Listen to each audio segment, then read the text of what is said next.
Iyi ni radiyo ijwi ry'Amerika.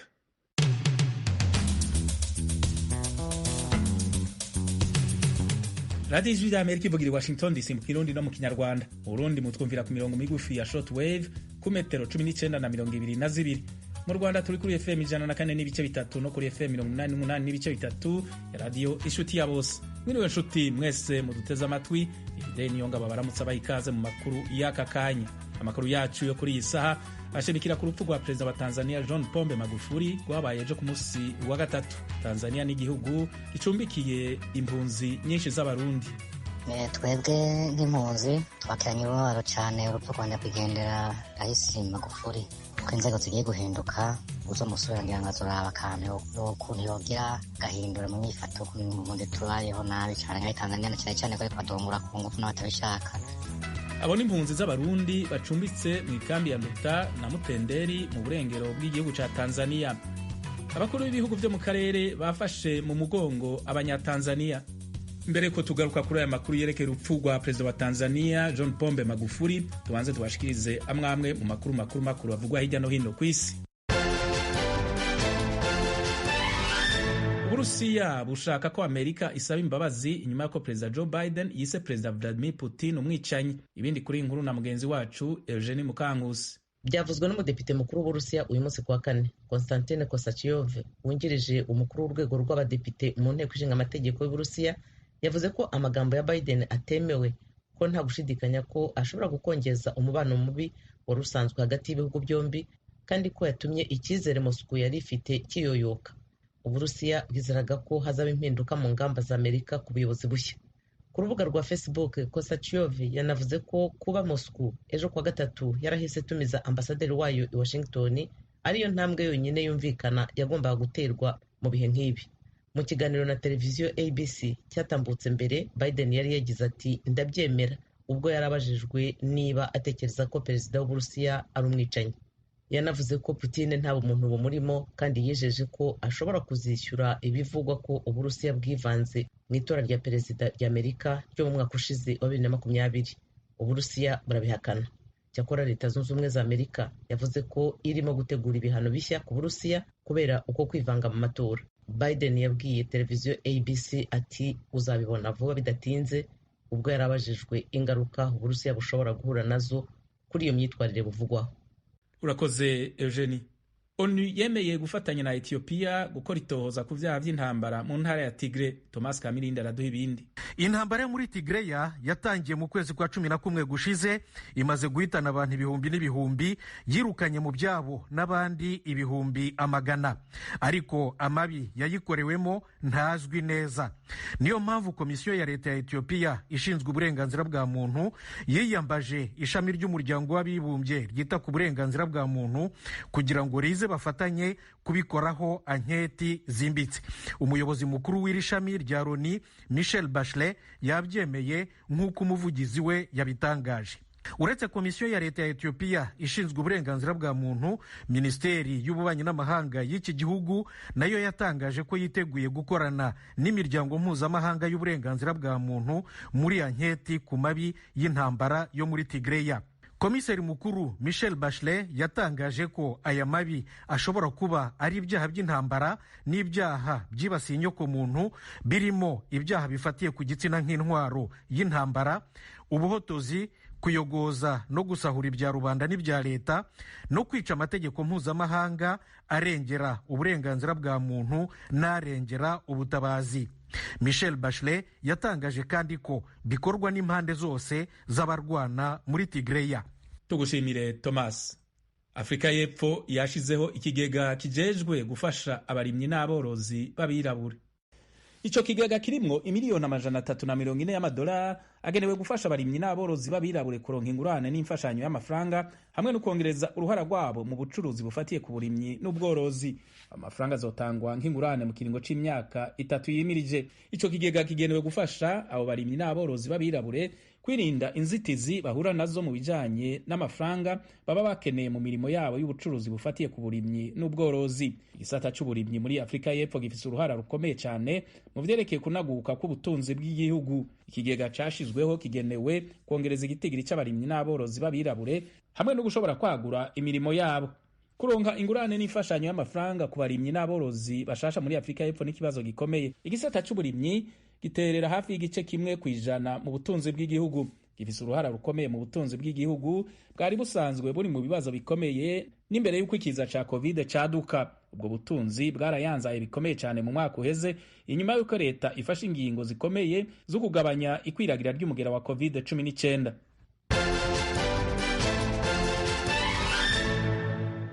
Dushimire bagenzi bacu badushikirije aya makuru yo hirya no hino. Radio Ijwi ry'Amerika, Washington DC, mu Kirundi no mu Kinyarwanda. Mushobora no kudukurikirana kuri Facebook no ku kibanza cacu ca internet arico www.radio yacu voa.com.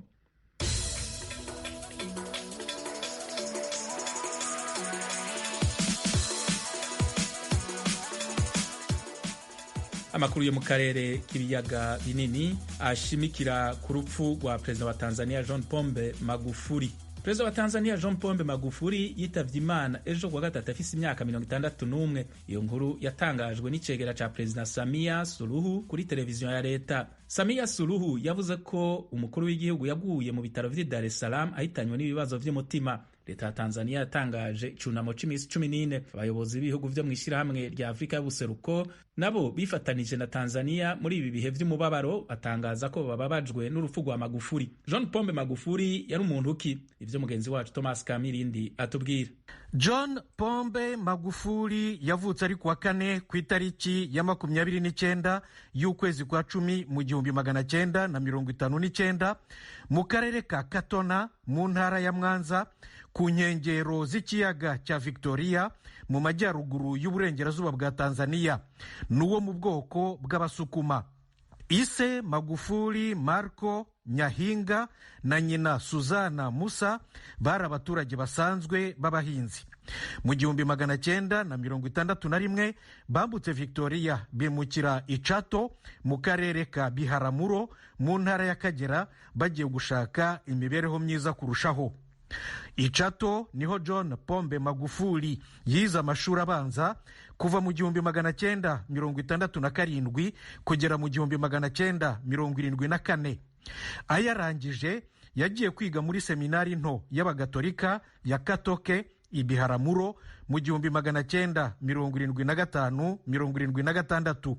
Yarahavuye ajya kwiga mu ishuri ryisumbuye ryitwa Lake Secondary School i Mwanza mu 1977-78 nk'uko tubisoma ku rubuga rwa internet rwa guverinoma ya Tanzania. Yarangirije amashuri yisumbuye i Mkwawa mu ntara ya Iringa kuva mu 1979 kugera mu 1981. Aha i Mkwawa niho John Pombe Magufuli yize mu ishuri nderabarezi mu 1981-82 mu ishami ry'imibare n'ubutabire, shimi mu gifaransa cyangwa chemistry mu cyongereza. Mu 1982-83 yabyigishije mu ishuri ryisumbuye rya Serengema mu ntara ya Mwanza. Nyuma yaho yagiye gukora igisa n'icyo mu Rwanda bita ingando nk'uko itegeko ribiteganya mu nkambi ya Makutupora iri i Dodoma kuva mu kwezi kwa 7 kugera mu kwa 12 mu 1983. Mu kwezi kwa mbere 1984 yagiye kurangiriza inyigisho ze mu kigo cya gisirikari cya Makuyuni mu ntara ya Arusha. Mu 1985 John Pombe Magufuli yagiye kwiga muri kaminuza y'i Dar es Salaam. Nyuma y'imyaka 3 mu 1988 yahakuye impamyabumenyi yisumbuye Bachelor of Science mu mibare n'ubutabire.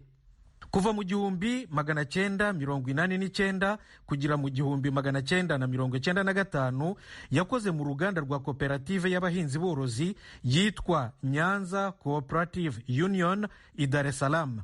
Muri icyo gihe kuva mu 1991 kugera mu 1994 yanigiraga impamyabumenyi yo hejuru Master's Degree muri siyansi muri gahunda ya kaminuza y'i Dar es Salaam na kaminuza ya Salford yo mu Bwongereza.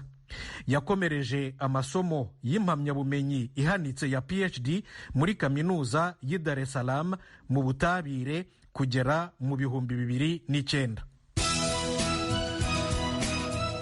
John Pombe Magufuli yinjiye mu bya politiki mu matora y'abadepite yo mu kwezi kwa 10 mu 1990. Yaratsinzwe. Yarongeye ariyamamaza mu matora yakurikiyeho mu 1995, noneho aratsinda, atsindira intebe ya Chato mu nteko ishinga amategeko y'igihugu ari mu ishyaka rya CCM, Chama cha Mapinduzi. Yaratararangiza manda ye ya mbere ubwo President Benjamin Mkapa yamugize minisitiri wungirije w'ibikorwa remezo. Yakomeje kuba depite wa Chato, yongera no kubitorerwa mu 2000, ari nabwo yabaye minisitiri w'ibikorwa remezo. Mu 2005 nabwo yarongeye atorerwa kuba depite wa Chato. President Chakaya Kikwete yamukuye muri ministeri y'ibikorwa remezo amugira minisitiri w'ubutaka n'imiturire, ubwo hari mu kwa mbere mu 2006. Kuva mu 2008 kugera mu 2010, John Pombe Magufuli yabaye minisitiri w'ubuhinzi, ubworozi n'uburobyi mbere yo gusubira kuba minisitiri w'ibikorwa remezo nanone kuva mu 2010 kugera mu 2015. Mu kwezi kwa 10 2015, John Pombe Magufuli, kandida wa CCM, yatorewe kuba umukuru w'igihugu. Yatorewe manda ya kabiri y'imyaka 5 mu kwa 10 2020. Yitabye Imana ayimazemo iminsi 132. Nk'uko itegeko nshinga rya Tanzania ribiteganya, Vice Perezida we umutegarugori Samia Hassan Suluhu nawe wo mu ishyaka rya CCM niwe uzayirangiza. Mu bakuru b'ibihugu 5 ba Tanzania, John Pombe Magufuli ni uwa mbere utabarutse akiri ku butegetsi. Perezida wa mbere Julius Nyerere yitabye Imana mu 1999, yari yaravuye ku butegetsi mu 1985. Naho perezida wa gatatu Benjamin Mkapa yitabye Imana mu kwa 7 2020, yari yaravuye ku butegetsi mu 2005. Abandi Ali Hassan Mwinyi na Jakaya Kikwete bombi baracyariho, bari mu kiruhuko cy'izabukuru muri Tanzania. Tugushimire Thomas. Mu butumwa ku rubuga Twitter, ibiro vy'umukuru w'igihugu c'u Burundi Evariste Ndayishimiye vyamenyesheje ko yifatanije n'akarere kose ka Afrika mu kwerekana umubabaro wiwe ku rupfu rwabaye giturumbuka rwa President John Pombe Magufuli, umukuru w'igihugu w'igihagararo gikomeye, akaba n'umuyobozi adasanzwe. Kubera izo mvo, President Evariste Ndayishimiye yahagaritse isabukuru y'imico yategerezwa kwitaba ku mutaga uno munsi kuwa 4. Perezida w'u Rwanda Paul Kagame mu butumwa ku rubuga Twitter we yavuze ko ababajwe n'umuvandimwe wiwe Perezida John Pombe Magufuli, ngo intererano ku gihugu ciwe no mu ntara ntibizokwibagirwa. Yifatanije mu mubabaro ukomeye n'umuryango wiwe hamwe n'abanyatanzania. Yamenyesheje ko abanyarwanda bifatanije n'abanyatanzania muri ibi bihe bitoroshe. Tukivuga ku rupfu rwa Perezida wa Tanzania, igihugu kirimwo impunzi z'abarundi zirenga ibihumbi 146. Bavuga ko ku butegetsi bwa Magufuli baburabujwe. Iruhande yo guhoza igihugu, basaba ko abategetsi bashasha bo bakingira kurusha uko vyahora. Twebwe nk'impunzi twakiranye umubabaro cyane urupfu rwa nyakwigendera Rais Magufuli. Tukaba duhojeje cyane igihugu cya Tanzania, abanyagihugu ba Tanzania. Aba ni bamwe mu mpunzi z'abarundi bahungiye muri Tanzania, bariko barasigura ingene bakiriye urupfu rwa perezida w'ico gihugu John Pombe Magufuli. Ico gihugu caye indaro abarundi ubu baharugwa mu bihumbi birenga 146 bahunze kuva mu mwaka w'ibihumbi 2015, umwaka perezida Magufuli nawe yatorerwa manda ya mbere ku butegetsi. Bamwe muri abo bari mu makambi 3 y'impunzi, Mutenderi, Nduta na Nyarugusu, bemeza ko leta ya Magufuli itabafashe neza. Bafashwe nabi gose, baduhura ku ngufu, bamwe bagafatwa bakaza gutorwa n'iperereza, kumva batwawe abandi nabo bakabura irengero, kandi bose bagafatwa n'inzego z'umutekano. Birabaje cyane rero twe nk'impunzi zo muri Tanzania, yego ku ntwaro yiwe ntitwagiye turoroherwa cyane. Amategeko agenga impunzi kenshi yagiye arahonyangwa, impunzi zimwe zirabura irengero, ziri gufungwa mu Burundi bivuye ku kungene leta ya Tanzania barifitaniye ubucuti bukomeye na leta y'u Burundi. Ku ntara ya Magufuli impunzi z'abarundi ziri muri Tanzania ntizigeze zoroherezwa. Ico rero twipfuza nka hamwe ubutegetsi bushasha butoba buzokwirikiza ingendo ya John Joseph Magufuli. Mu kwezi kw'indwi umwaka w'ibihumbi 2017 nyakwigendera Perezida Magufuli yahamagariza impunzi gutahuka mu gihugu c'amavukiro. Perezida Magufuli yariko yakira mugenzi we nyakwigendera Perezida Petero Nkurunziza w'u Burundi yari yamugendeye Ingara. Mwiriwe nakavubu murakomeye Numuhira barakomeye Ngara barakomeye Lurenge barakomeye Burundi barakomeye nanje ndakomeye. Kwa ndugu zangu Warundi, mmesikia taarifa iliyotolewa na mheshimiwa. Ati kuri bagenzi bacu b'Abarundi mwavyumvise umukuru w'igihugu canyu yabasavye gutaha.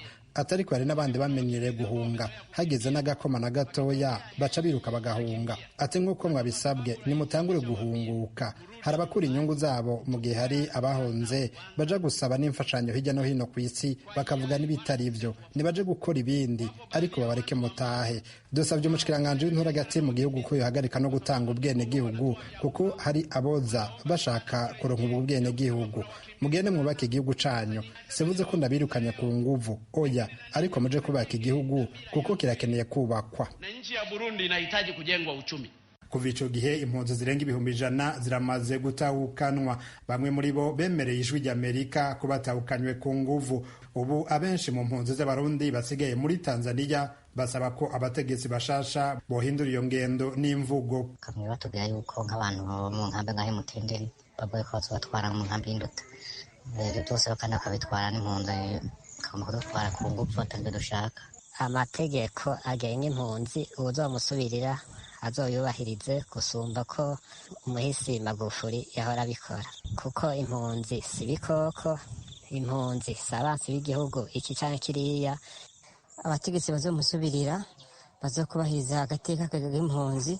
Twifuza yuko uzomusubirira yohindura politike iri hagati y'u Burundi na Tanzania, politike y'imigenderanire. Kuri uyu wa gatatu ku mugoroba n'icegera ca Perezida Magufuli yatangaza ko uwo muhisi yitavye Imana mu bitaro i Dar es Salaam ku mugwa mukuru wa Tanzania.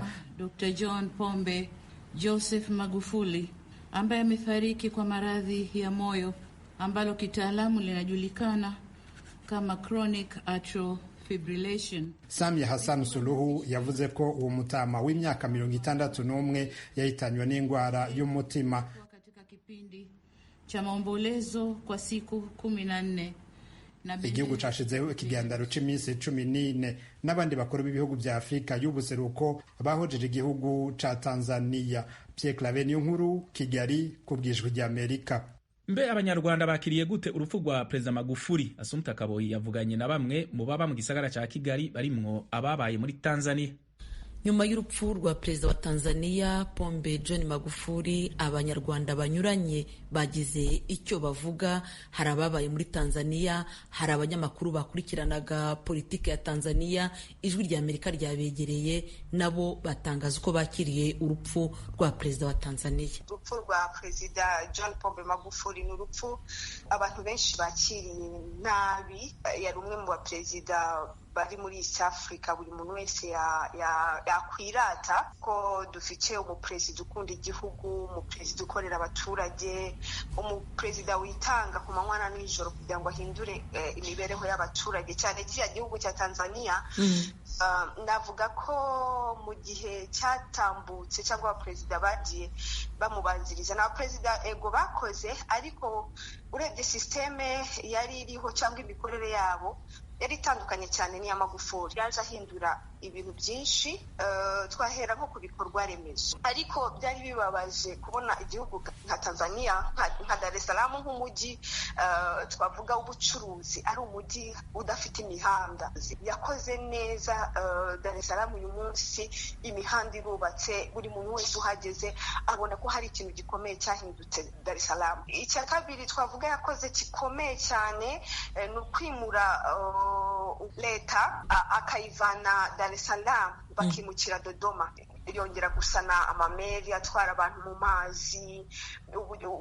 Urugendo rwo mu mazi uyu munsi ruroroshye, nko kuva Bukoba ujya Mwanza. Ni ibintu abaturage bishimira kandi ni ibintu byongera n'ubundi iterambere.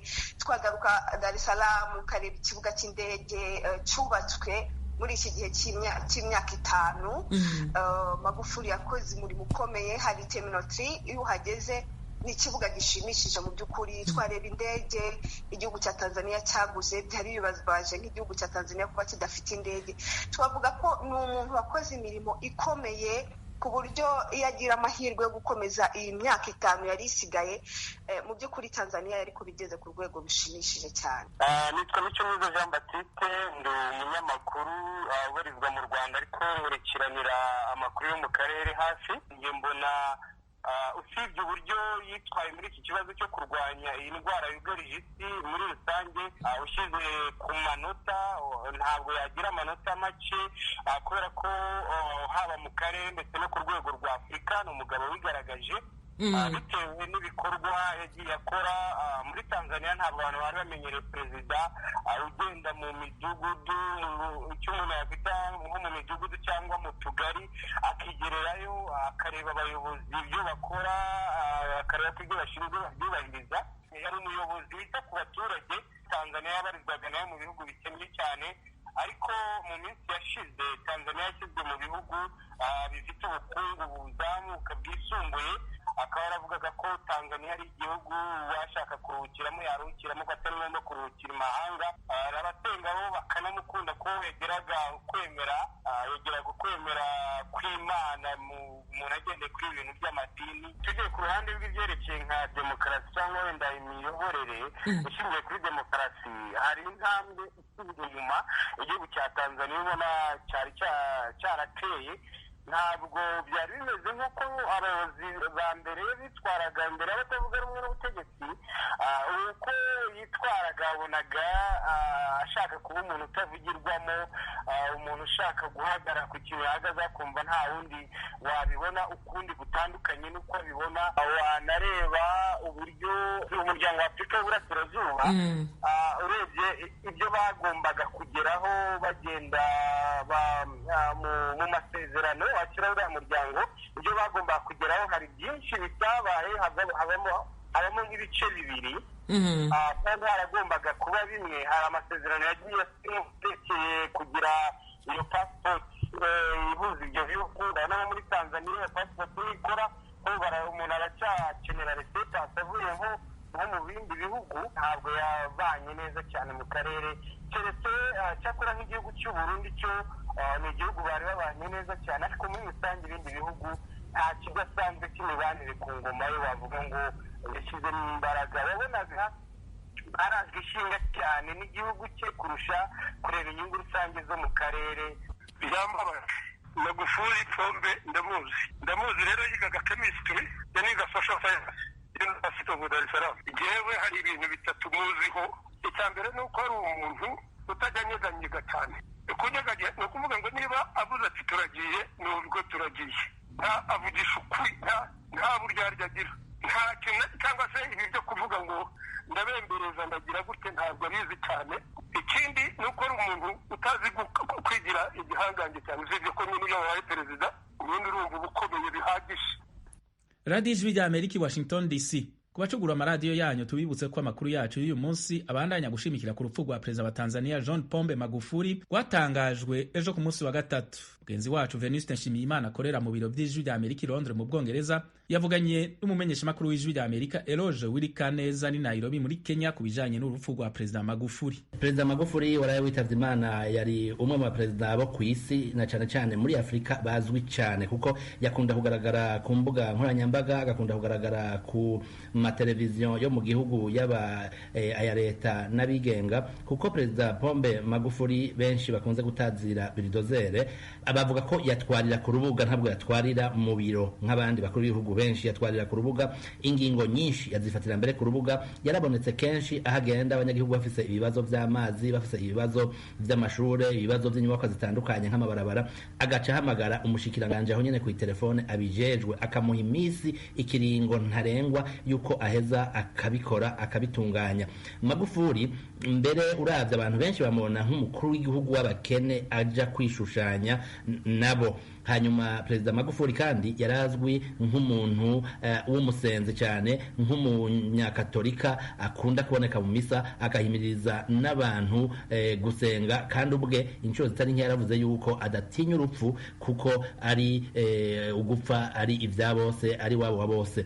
Magufuli rero ni umukuru w'igihugu novuga nti azwi, si ukuvuga ngo umukuru w'igihugu ngo mu gihugu ciwe cyonyine, kuko uravye no ku mbuga nkoranyambaga uyu munsi haba no muri za groupe WhatsApp izaba abanyakenya, abarundi, abanyarwanda, abanyekongo, bose ubona umengo bamwishushanya ko mbere nk'umuntu umengo yari uwo mu gihugu ciwabo, canke umuntu bavukiye novuga nti ku gatumba kamwe canke mu ntara imwe cyangwa muri komini imwe. Ntafatwa nk'umuntu w'umunyamahanga wa kure n'abantu benshi cyane cyane abanyafurika. Urabona ko bari mu bihugu bitandukanye, nawe tuze muri za diaspora ubona abantu bagenda bandika ku giti cyabo, abantu basanzwe n'abantu badasanzwe bamwandika ko bamuvuga, bamwe mbere bakavuga ko bamufata nk'indongozi yabo nubwo atari umukuru w'igihugu cyabo. None abo bamuvuga, abo bamwandika, abo banyatanzania ndetse n'abanyafurika bazibukira iki kuri Perezida John Pombe Magufuli? Veniste, Perezida John Pombe Magufuli abantu benshi bazomwibukira ku kugwanya igiturire kuva mu mwaka wa 2015. CCM chama cha mapinduzi, umugambi uri ku butegetsi muri Tanzania, umwemeje kugira ngo yitoreze ikibanza cha perezida maze agatorwa. Magufuli yagize urugamba rwa mbere rwo kugwanya igiturire cyari kimunze Tanzania. Bamwe bavuga bati cyari kimaze kuba mbere nk'akaranda gasa mu gihugu ca Tanzania. Magufuli yaraje cyane cyane ikintu abantu bazomwibukira ko iruhande rwo kugwanya igiturire, kandi navyo nyene biri kumwe, yasubiyemwo za kontra zose, no kuvuga amasezerano hagati y'amashirahamwe mpuzamakungu akomakomeye amwe twita multinationale acukura ubutare, ico bita contrat minier mu gifaransa, zose yazisubiyemwo ku buryo ziha novuga amahirwe abanyetanzania kandi zikinjiriza leta ya Tanzania kurusha uko vyahora. Ikindi Magufuli bazomwibukira ko atanumwe ahakana nuko yakoresheje cyane inyubakwa za leta zo twita inyubakwa rusangi ziterambere, akaba yarabonetse cyane muri iki kiringo, yarashize ingufu cyane na leta yiwe mu bijanye no guteza imbere inyubakwa rusangi. Ariko rero Veniste, nta vyamavyera ngo de nkuko babivuga, Magufuli afise n'abantu bamunenga cyane yuko muri iyo myaka 5 ishize abatavuga rumwe n'ubutegetsi, abanyamakuru, hari imbere n'abahunze, hari n'ababuri burengero, abo mu mashirahamwe yigenga, ko atorohereje na gato abantu bagerageza novuga nti kunenga canke kuja mu nzira yiwe, nkuko iwacu mu Burundi akunze kuvuga ngo kwitambika imbere y'ibikorwa vyiwe. Gusa uko nabivuze, ico bahuriza ko hariho ibintu bitabesha, nkuko abafaransa bavuga ngo les faits sont têtus. Ibi bijanye no kugwanya igiturire, ibi bijanye no kubaka inyubakwa rusangi za leta, y'amashure, y'amabarabara, ibintu biboneka ko Magufuli yateje imbere kandi bose bahurizako. Eloge Willy Kaneza, munyamakuru w'Ijwi ry'Amerika i Nairobi, ndagushimiye cyane. Ndagushimiye nawe Vegisite, nshimiye Imana, ugira ikiganiro ciza. Nshuti mwese muduteze amatwi, aha niho dusoreje amakuru yacu yo kuri iyi saha. Ndabashimire ko mwahisemwo gukurikirana Ijwi ry'Amerika. Shimira na bagenzi banje bafashije gutegura aya makuru. Washize hamwe aya majwi ni Fatuma Alimas Kalala. Amakuru yahagarariwe na Etienne Karekezi, naho kuri mikro mwari kumwe nanje Fidel Niyongabo. Ndabasezeye ndabifuriza amahoro n'amahirwe.